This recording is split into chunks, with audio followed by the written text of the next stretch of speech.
Salutations peuple de YouTube. Alors nous voici dans cette vidéo numéro 9, 10. Je ne sais plus. On est dans les mineurs, dans les coupes. Donc on a déjà fait les majeurs, on a déjà fait les bâtons. On continue les coupes. Donc on arrive au 7 de coupe. Donc pour le set de coupe, Célia nous parle d'illusion et d'attente élevée. Mais moi j'aimerais bien y rajouter quand même la notion de choix difficile, l'obligation de choisir une voie alors qu'il y a plein de possibilités et l'embarras du choix. Et la confusion que ça peut engendrer, je pense que c'est ça l'idée, l'attente élevée, c'est dans l'idée que comme il y a un grand nombre de possibles, finalement, on n'arrive pas à se contenter de choisir une voie. Parce que ça paraît... Finalement, le fait de choisir une seule voie, ben on se dit, c'est pas top en fait. C'est pas... je vais prendre que ça. C'est un peu triste. Parce qu'on avait le choix de tout. Mais c'est pas possible de faire tout. Je pense que c'est de là que vient la notion d'attente élevée. J'ai qu'une seule carte pour illustrer le set de coupe et c'est pas tellement la notion d'attente ou d'embarras du choix que j'ai gardé, c'est plutôt la notion d'illusion. Donc ici on a une carte qui évoque clairement Cendrillon et le fait qu'elle est victime de son propre jeu, c'est-à-dire non pas qu'elle a menti, mais elle s'est présentée sous un certain jour au prince, et puis une fois que le bal est terminé, elle doit assumer de revenir à ce qu'elle était à la base. Voilà, je ne suis pas sûre de moi parce que je suis pas sûre que ça évoque très bien la carte. Oui, la notion d'illusion, que ce beau rêve n'était qu'une illusion. On peut se dire qu'elle a essayé de choisir un chemin et puis que ça n'a pas marché parce qu'elle n'a pas l'autorisation de suivre ce chemin-là. Bon, au final, elle y arrive quand même, mais je ne sais pas. Je suis pas sûre que ce soit la meilleure carte. À réfléchir. Alors, pour le 8 de coupe, donc on a quand même une notion de difficulté. C'est-à-dire que pour moi, ce personnage, c'est un peu le personnage du 5 de coupe qui à la base était désespéré parce qu'il avait perdu 3 de ses 5 coupes et puis qui maintenant il en a 8 et il se dit non, j'ai toujours pas fini, je vais quand même continuer, je vais quand même rassembler mes coupes, je vais aller jusqu'au bout quoi. Donc il y a une notion d'acharnement, une notion de continuer à aller de l'avant, comme nous le dit Célia. Elle nous parle aussi de voyage intérieur. Je pense que je comprends cette idée de voyage intérieur, peut-être dans l'idée de se faire violence, de se dire non, ce que je voulais c'est ça. Donc trouver la force en soi, peut-être. Et donc moi j'ai envie de proposer cette carte-ci dans la notion, cette notion d'acharnement et c'est pas facile mais on va continuer jusqu'à ce qu'on y arrive en fait. J'ai conscience que c'est bizarre comme interprétation, mais c'est ce qui me vient.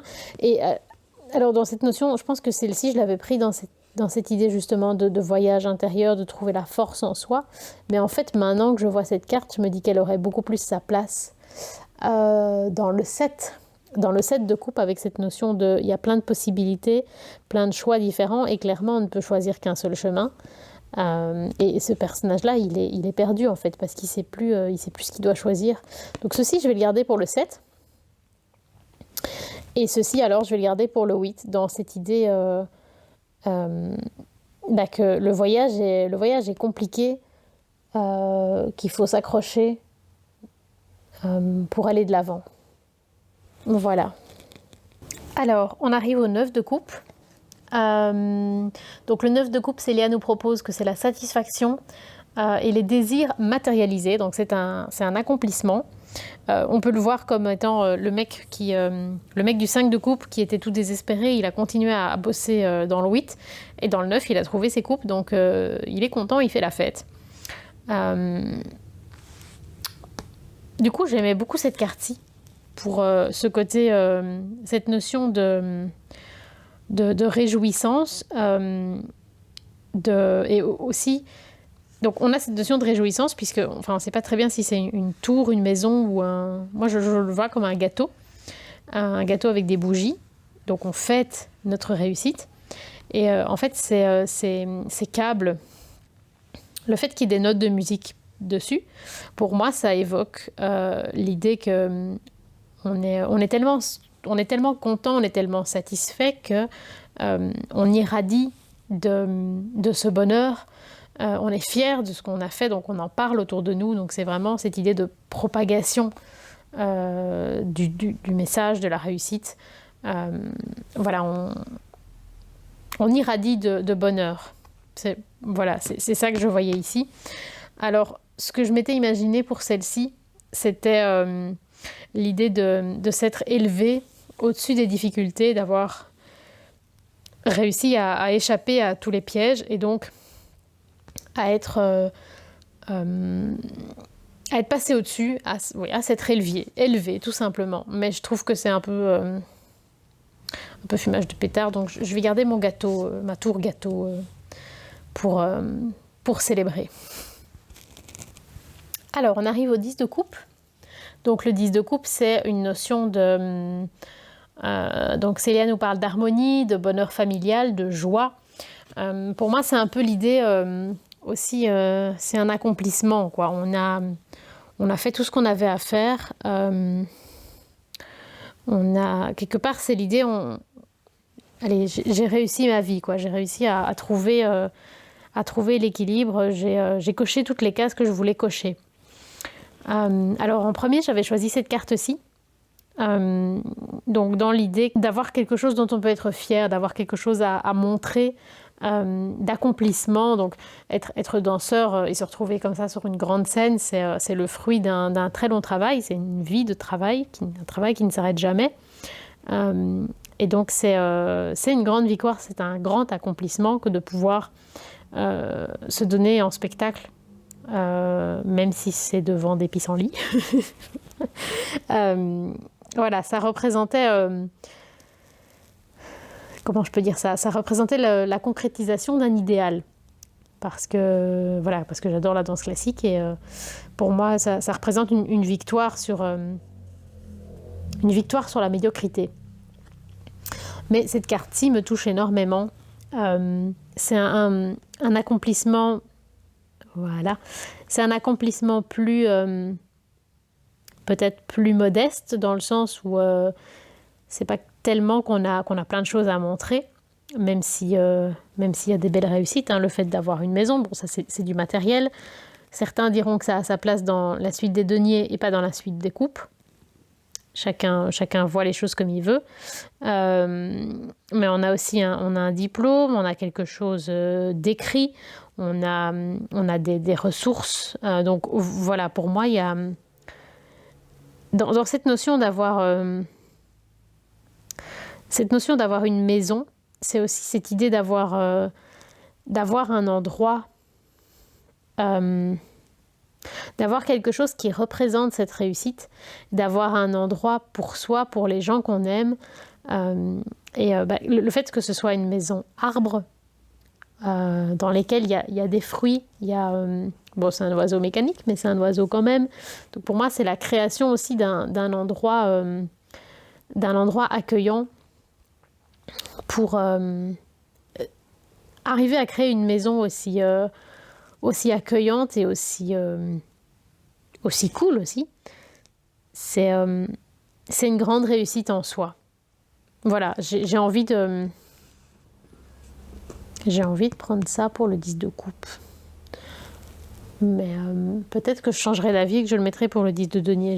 Je dois voir ce que je vais faire pour les deniers. Mais je pense que je vais prendre ça et s'il faut, je reprendrai celui-ci.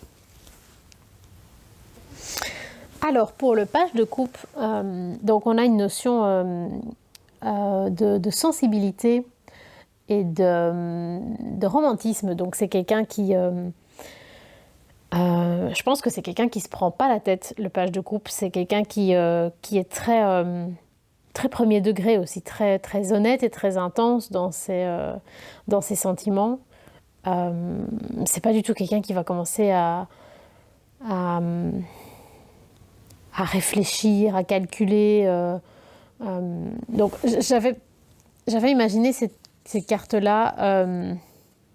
Je vous avoue que j'avais beaucoup de mal à la mettre quelque part. Je m'étais dit qu'elle aurait peut-être sa place dans un jeu type cartomancie traditionnelle, donc avec d'autres... un autre découpage des suites que le tarot. Mais finalement, je trouve que ça colle pas tellement. J'ai l'impression qu'on peut pas vraiment lui faire confiance à ce gars. Je sais pas ce que vous pensez. En plus, c'est un chercheur, justement, c'est quelqu'un de très mental. J'en sais rien. Sinon, j'avais choisi celui-ci, justement pour son côté rigolo, le gars qui va faire des blagues, qui va pas prendre les choses au sérieux, qui va juste te faire passer un chouette moment en fait. Et cette notion de neige aussi, je trouvais ça intéressant en fait, parce que c'est... Enfin, vous allez me dire, ça dépend si on aime la neige ou pas, mais c'est quand même toujours c'est source de joie, la neige. Et je trouvais que c'était intéressant d'avoir de la neige pour le page de coupe. Donc voilà, j'ai plutôt envie de prendre ce petit bonhomme de neige pour son côté rigolo, son côté sincère, authentique. Voilà. Alors, pour le chevalier de coupe, donc on a clairement cette notion... pour moi, le chevalier de coupe, c'est celui qui incarne le plus la notion de la chevalerie. Donc, les idéaux, le fantasme du chevalier, quoi, le gars qui va se plier en mille pour arriver à honorer sa parole, finalement, et à faire que les gens autour de lui se sentent bien. C'est un peu dans cette idée que j'avais choisi cette carte. Donc dans l'idée que ces parapluies viennent voir ce lampadaire qui est malade, comme s'il veillait sur lui. Après, je trouvais ça peut-être un peu tiré par les cheveux. Et donc j'aimais bien cette carte-ci, parce que clairement, on a littéralement le chevalier. On est dans l'eau, donc on garde cette notion de coupe. Et c'est une vision un peu... c'est un peu un chevalier de l'Apocalypse, hein. Mais on voit qu'il en a bavé aussi, il est blessé ici. Mais j'aimais bien cette idée que peut-être que le gars, il a traversé la moitié de la Terre pour arriver jusqu'à moi, pour me repêcher au fin fond de l'océan. Donc rien ne l'a arrêté, pas même les années et le fait que j'étais avec des tonnes d'eau au-dessus de ma tête. Donc voilà, je pense que je vais garder cette idée-là pour mon chevalier de coupe. Alors pour la reine de coupe, donc on a cette notion Célia nous parle d'empathie, de sensibilité, de compassion. Donc c'est vraiment c'est du ton sur ton, hein. On a toutes les valeurs féminines, donc toutes les valeurs d'une reine en général, mais dans le domaine des émotions. Donc c'est vraiment l'empathie, l'écoute et la présence exacerbée. J'avais choisi cette carte-ci dans l'idée... je pense que d'autres personnes l'auraient mis au au 2 de denier. Mais je l'ai mis pour la reine de coupe parce que j'avais cette notion de ce lien avec l'autre qu'elle ne veut pas rompre. Ce travail que c'est de garder une relation malgré les difficultés. Voilà, c'est ça que ça m'a évoqué. Mais je pense que je vais choisir cette carte-ci. Donc, qu'est-ce qu'on voit? On voit que c'est un petit robot qui a été construit à partir d'un frigo. Et bon, on voit l'ambiance est assez poisseux, assez sale. Hein, donc, j'imaginerais que c'est un petit robot qu'on a construit avec ce qu'on a pu. On a trouvé ce qui restait après l'apocalypse. J'aime beaucoup l'apocalypse, vous aurez remarqué. Donc, on est après l'apocalypse. On a construit une créature avec ce qu'on a pu. Je ne sais pas si c'est un survivant ou si c'est justement une création avec ce qui reste. En tous les cas, ce robot est toujours là, toujours debout. Et il va promener ce petit chien qui a besoin d'être promené parce que même après l'apocalypse, les chiens auront toujours besoin d'être promenés. Et c'est l'idée, il n'y a plus personne pour veiller sur ce petit chien. L'humanité a disparu, mais le petit robot, il est toujours là. Il continue sa mission, il continue d'être là pour les êtres vivants qui ont besoin de lui, parce que c'est pour ça qu'il a été construit, créé. Donc voilà, je trouve qu'il y a énormément d'amour dans cette carte. Voilà, dès qu'on touche aux animaux, ça me bouleverse. Donc voilà, pour moi, ça c'est la quintessence de la reine de coupe. C'est-à-dire que quelque part, ce serait pas son rôle, vu que normalement le chien c'est le compagnon d'un être humain, mais il doit être promené. Donc le petit robot, il fait son devoir parce qu'on a besoin de lui, malgré tout. Voilà, donc ce sera lui ma reine de coupe. Alors on termine la série des coupes avec le roi, évidemment. Donc le roi, Célia nous parle de stabilité, de maîtrise de soi et de diplomatie. Je vous avoue que c'est pas trop la vision du roi de coupe que j'ai envie de développer. Pour moi, le roi de coupe, c'est quand même... c'est un papa avant tout.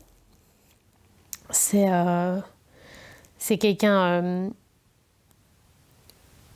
c'est quelqu'un qui est présent pour les autres, hein, un peu comme la reine, mais avec un côté peut-être... c'est là que je rejoins Célia, un côté de stabilité. C'est un référent en fait. C'est la personne vers qui on peut se tourner quand ça va pas, et qui sera toujours là, qui sera toujours debout. Et j'avais bien aimé cette carte. Parce que voilà, on est dans l'eau, on est sous l'eau. On a malgré tout ce cœur ici qui a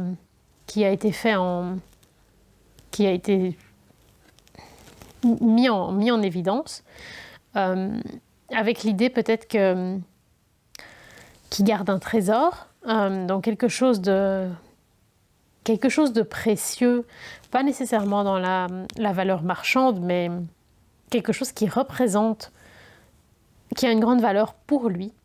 Donc voilà, ça m'avait un peu fait penser au roi de coupe, mais je savais très bien que je choisirais cette carte-ci, qui me bouleverse, qui pour moi représente vraiment le papa, dans le sens où voilà, c'est voilà, l'ours est le papa et le hibou est l'enfant, et c'est le petit moment de lecture le soir avant d'aller dormir. C'est un rituel que j'ai eu toute mon enfance. C'est sans doute grâce à ça que j'ai voulu être écrivain, et que les livres ont autant d'importance dans ma vie. Donc voilà, le roi de coupe, ça ne peut pas être autre chose que cette carte-là pour moi. Voilà, on a achevé la série des coupes. Un peu plus long que les autres vidéos, mais bon, ça va, ça reste raisonnable. Donc ici on a terminé, on a fait les majeurs, on a fait les bâtons, on a fait les coupes. On se retrouve dans la prochaine vidéo pour commencer une nouvelle série et ce sera, que je ne vous dise pas de bêtises, les épées.